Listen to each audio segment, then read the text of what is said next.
अब हम देखेंगे मिरर फार्मूला। मिरर फार्मूला हम कॉन्वेक्स मिरर से भी बना सकते हैं, कॉनकेव मिरर से भी बना सकते हैं, लेकिन मैंने पहले ही कहा है कि हम सारी चीज़ें कॉनकेव मिरर से लेके चलेंगे। ज़्यादातर क्वेश्चन कॉनकेव के ऊपर ही आते हैं।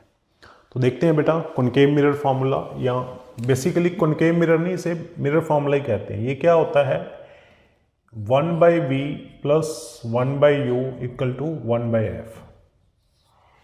अगर इसको एक लाइन में डिफाइन करें तो mirror formula is the relation between image distance, object distance and focal length और radius of curvature. Focal length की जगह हम रेडियस ऑफ कर्वेचर भी लिख सकते हैं। तो ये हमारी तीनों की रिलेशन को मिरर फार्मूला कहा जाता है। तो हम इसको देखते हैं कॉनकेव के लिए। तो लेट अस सपोज ये कॉनकेव मिरर है आपके पास,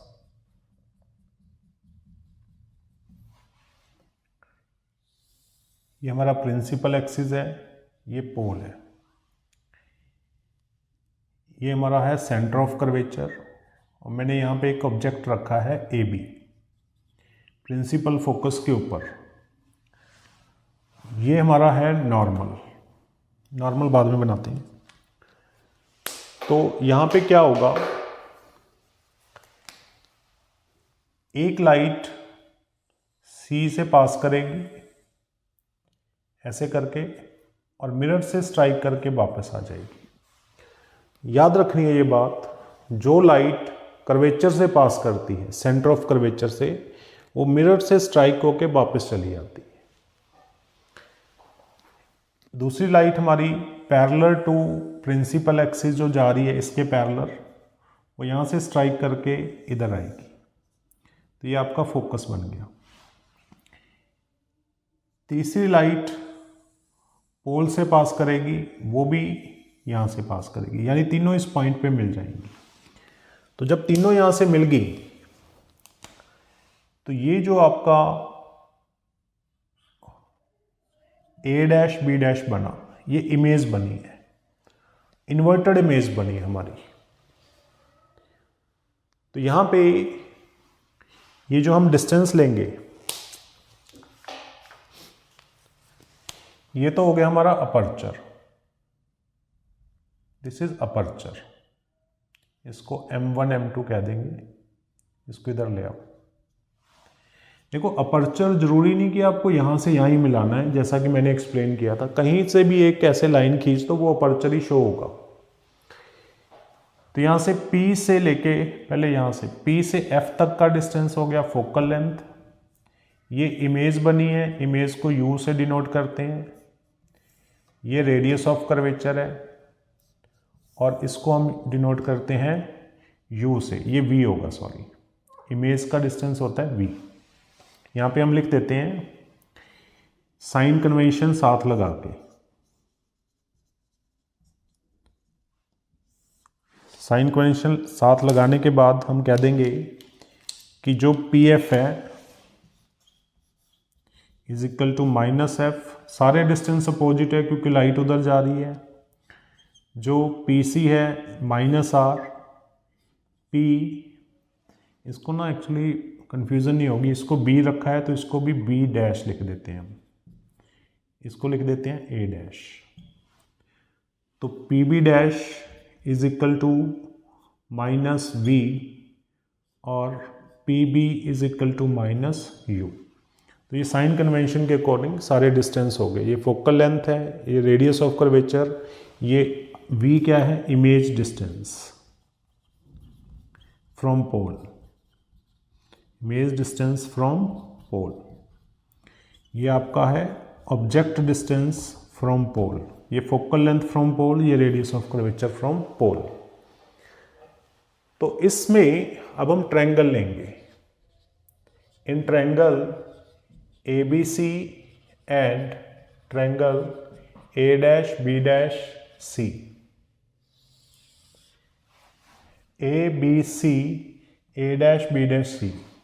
तो इसमें देखोगे कि ये दो एंगल 90 डिग्री है, ये दोनों वर्टिकली अपोजिट है, यानी दो ट्रायंगल ली मैंने, दोनों के ये वाला एंगल सेम है, दो एंगल सेम है, तो जब किसी ट्रायंगल के दो एंगल सेम होते हैं तो थर्ड भी सेम होगा, तो इसलिए ये सिमिलर है। तो हम कहेंगे दीज ट्रायंगल आर सिमिलर। तो जो ट्रायंगल सिमिलर होती है, 10th क्लास की थ्योरम है, उनकी साइड रेशो सेम होती है। तो मैंने एक साइड ये ले ली, एक नीचे वाली बेस ले लेते हैं उनका, तो ये सेम होती है। If two triangle are similar, तो उनकी जो साइड्स होती हैं, इसका रेशो इसके रेशो के इक्वल होगा।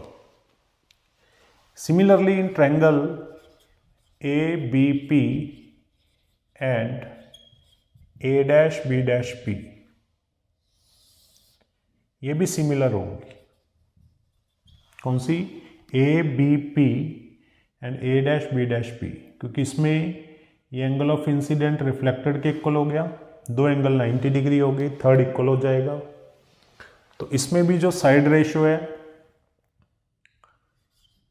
ए dash B dash upon A B equal होगा P B dash upon P B के। तो यहां से फर्स्ट एंड सेकंड से देखो, फ्रॉम फर्स्ट एंड सेकंड, ये दोनों की लेफ्ट हैंड साइड सेम है, तो हम इसको लिख देंगे B dash C upon B C is equal to P B dash upon P B.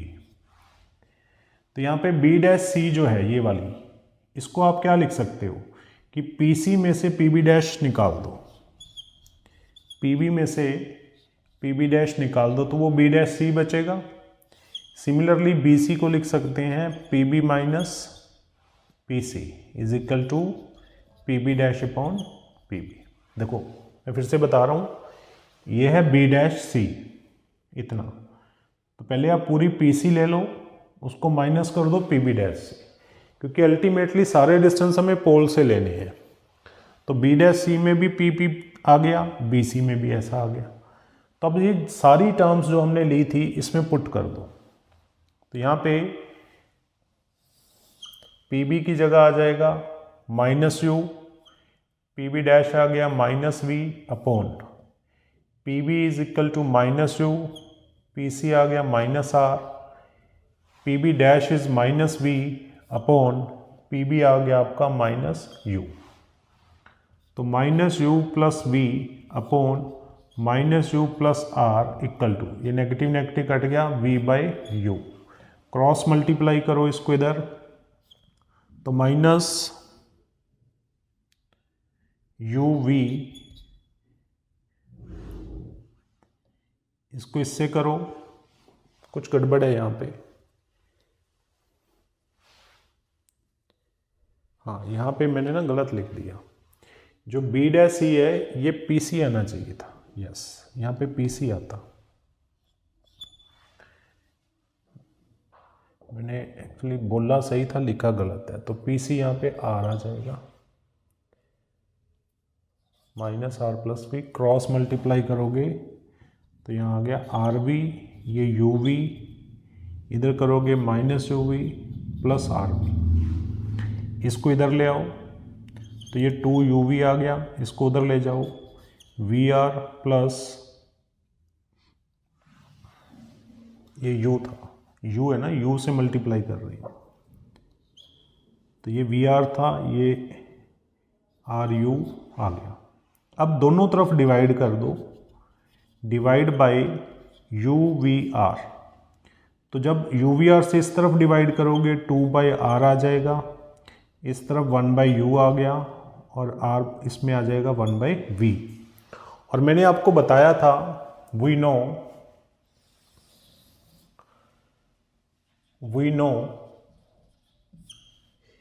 कि R जो होता है वो 2F के इक्वल है, तो F क्या आ जाएगा R बाई 2, तो ये उल्टा है, 2 बाई आर की जगह आप लिख दो 1 by F is equal to 1 by V plus 1 by U. तो ये जो आ गया इसी हम कहते हैं mirror formula, which is the relation between U V and F. यहाँ पे भी आर भी है, देखो यू बी आर भी लिख सकते हो, यू बी एफ भी लिख सकते हो। जब यू वी आर लिखोगे ऊपर 2 आएगा, जब एफ लिखोगे 1 बाई एफ आएगा। देखिए इसको,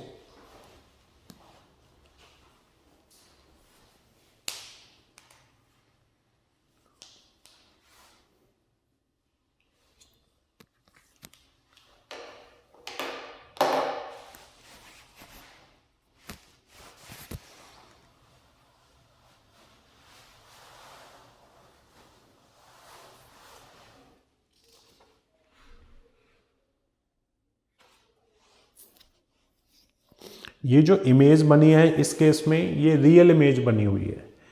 कॉनकेव मिरर जो होता है वो रियल इमेज भी बना सकता है, वर्चुअल इमेज भी बना सकता है। अभी मैंने सिर्फ आपको मिरर फॉर्मूला रियल इमेज के लिए बताया है। अब यहाँ पे अब इसकी मैग्नीफिकेशन निकालेंगे कि इस ऑब्जेक्ट ने की इमेज बनी तो मैग्नीफिकेशन क्या है, ये छोटी बनी बड़ी बनी, क्या इसकी नेचर क्या है।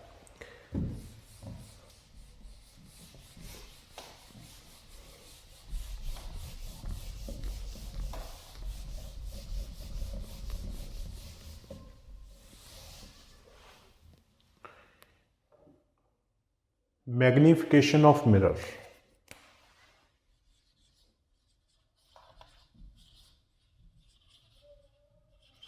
हमने अप टू 10th तक ये सीखा हुआ है कि जो मैग्नीफिकेशन होता है बेसिकली ये size of image upon size of object होता है। तो इसको हम एच आई क्या देते हैं, इसको एच नॉट क्या देते हैं, कि जो हमारी ये वाली इमेज बनी है ये एच आई है, ऊपर हमारा एच नॉट है। क्योंकि इमेज हमारी क्या बनी है, वर्टिकली डाउन, प्रिंसिपल एक्सिस के नीचे, तो इसीलिए इसको नेगेटिव लेना है आपको। इसके अलावा मैग्नीफिकेशन को हम ऐसे भी लिख सकते हैं, distance of image from pole, और नीचे लिखेंगे distance of object from pole, कि इस पोल से इस इमेज का डिस्टेंस क्या है, वो है -v, ऑब्जेक्ट का क्या है -u, negative due to sign convention. तो यहाँ पे जो मैग्नीफिकेशन आई है वो आई है -hi upon h not is equal to v/u, this is the magnification. अब न्यूमेरिकल में प्रॉब्लम क्या आती है, आपको अगर साइज ऑफ इमेज और ऑब्जेक्ट दिया है तो जस्ट डिवाइड कर लो, m नेगेटिव है आपको पता लग जाएगा। लेकिन जब हम v और u से निकालते हैं तो बड़ी कन्फ्यूज़न होती है, हम साइन कन्वेंशन के अकॉर्डिंग साइन डाल देते हैं, फिर मैग्नीफिकेशन का साइन उसके अकॉर्डिंग डिस्कस कर लेते हैं। हमेशा याद रखना मैग्नीफिकेशन का जो साइन होगा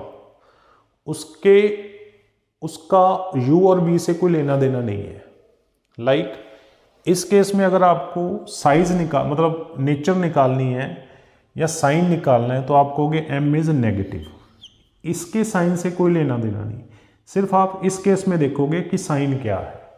तो यहाँ पे नेगेटिव है, तो ये क्या शो कर रहा है नेगेटिव साइन, कि इमेज जो है वो इन्वर्टेड है। ठीक है, जब m नेगेटिव होगा कॉनकेव में तो ये रियल इमेज बना रहा है। ये बात आपको पता होनी चाहिए कि यहाँ पे इमेज नीचे बनी है और मिरर के सामने बनी है, तो नीचे मतलब इन्वर्टेड, सामने मतलब रियल इमेज। अब तीसरी बात ये है कि क्या ये मैग्नीफाइड है, m जो है क्या वो मैग्नीफाइड इमेज दे रहा है हमें, या वो स्मॉलेस्ट दे रहा है, इसको क्या बोलेंगे। ये डिपेंड करेगा v अपॉन u की वैल्यू पे। अगर तो v/u ग्रेटर देन 1 आ रहा है तो हम कहेंगे मैग्नीफाइड, अगर लेस देन 1 आ रहा है तो हम कहेंगे स्मॉलेस्ट। वैसे यहाँ पे स्मॉलेस्ट ही आएगा। ठीक है, ये डिपेंड करता है साइज पे। जैसे ए बी को अगर आप कर्वेचर से पीछे रखोगे तो जो स्मॉलेस्ट इमेज बनेगी, जब ए बी को सी पे रखोगे तो इक्वल इमेज बनेगी, जब ए बी को उधर लेके जाओगे सी से उधर तो इमेज बड़ी होना स्टार्ट हो जाएगी। तो ये सब डिपेंड करता है v/u पे। तो अभी फिलहाल हम इतना ही लिखेंगे कि इमेज इन्वर्टेड है और रियल है, m मैग्नीफाइड है, स्मॉलेस्ट है, ये सब डिपेंड करेगा v और u पे।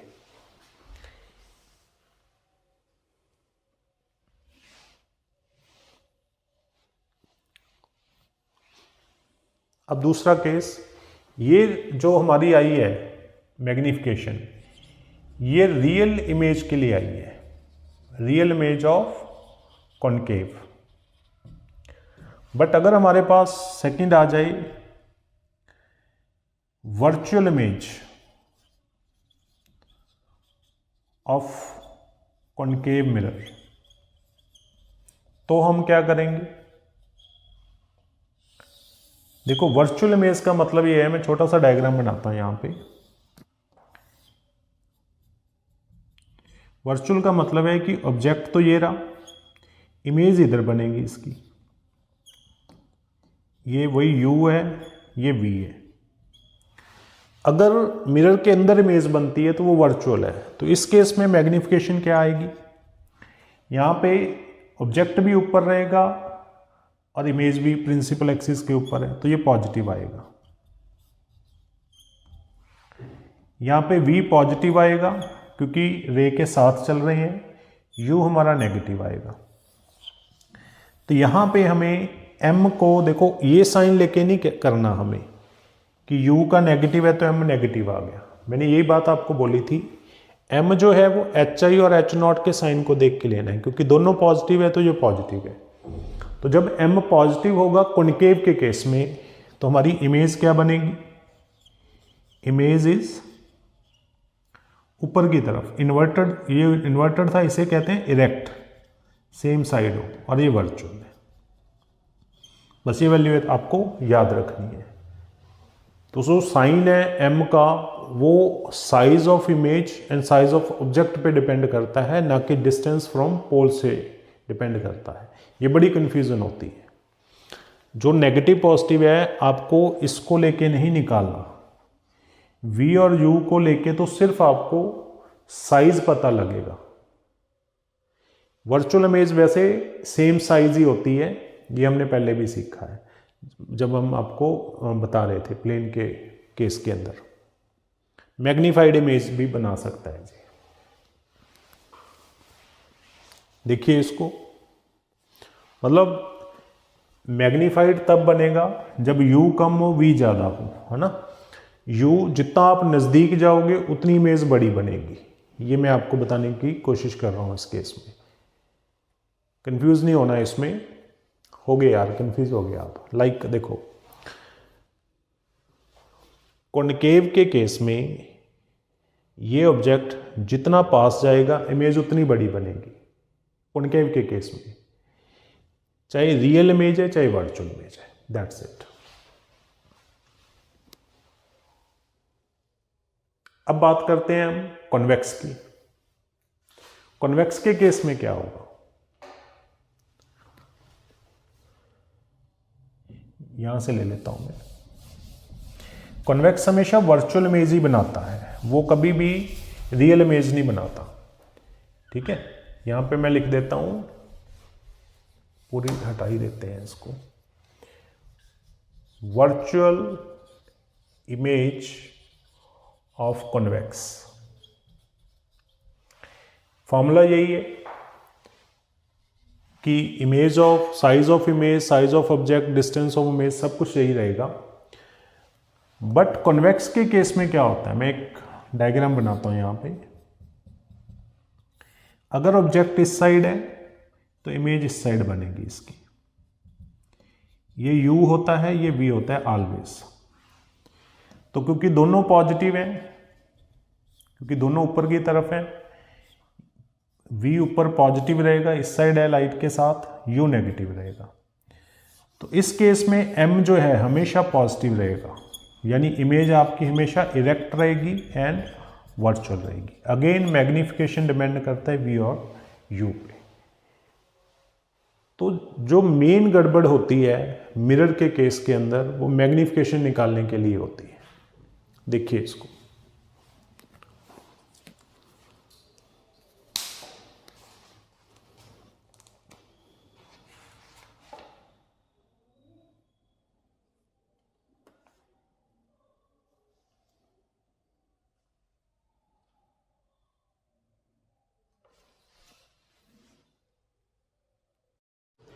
बड़ा इंपॉर्टेंट क्वेश्चन आता है मिरर के अंदर।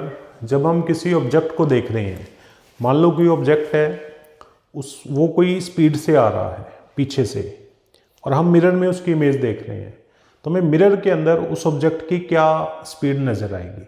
तो basically relation between speed of object and image in mirror, ये टॉपिक है अभी।